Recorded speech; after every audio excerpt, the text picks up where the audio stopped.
sisters and brothers of America. अमेरिकी बहनों और भाइयों, स्वामी विवेकानंद के इन 4 शब्दों ने अमेरिका का दिल जीत लिया।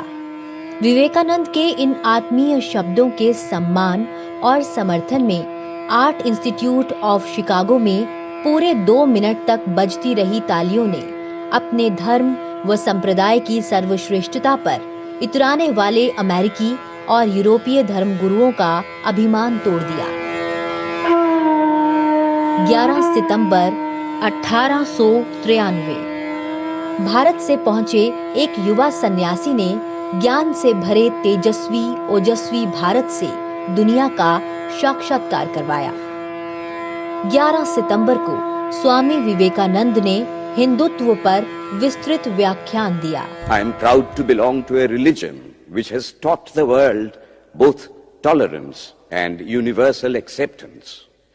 We believe not only in universal toleration, but we accept all religions as true.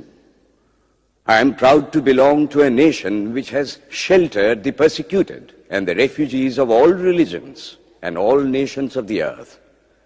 I am proud to tell you that we have gathered in our bosom the purest remnant of the Israelites who came to southern India and took refuge with us in the very year in which their holy temple was shattered to pieces by Roman tyranny. I am proud to belong to the religion which has sheltered and is still fostering the remnant of the grand Zoroastrian nation. कम ही लोग जानते हैं कि Chicago महासभा के अलावा स्वामी जी ने अलग-अलग विषयों पर दिए अपने व्याख्यानों से पश्चिम जगत को झकझोर कर रख दिया।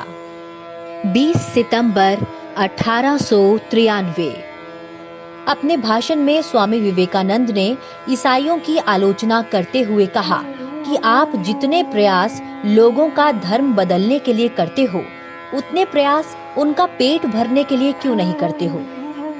उन्होंने बात को आगे बढ़ाते हुए कहा, भारत के पास धर्म का अभाव नहीं है, अभाव रोटी का है।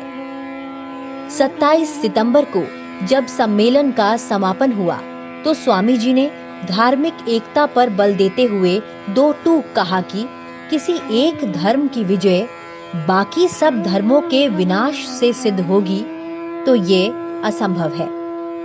भारत का एक संत सपूत 125 साल पहले संपूर्ण भारत की आवाज अमेरिका में बुलंद करता है। 11 सितंबर 1893 को अमेरिका के शिकागो की धर्म संसद में दिए गए अपने भाषण में भारत की मजबूत छवि पेश करता है। नतीजा सामने है। अमेरिकी सेंसर के नतीजे बताते हैं कि अमेरिका के 38% लोगों ने भारतीय संस्कृति, अहिंसा और योग में आस्था जाहिर की है। जाहिर है स्वामी जी चाहते थे कि दुनिया सर्वधर्म समभाव और सौहार्द की राह पर चले। आइए हम लक्ष्य लेकर आगे बढ़ें और तब तक ना रुकें जब तक वो मिल ना जाए।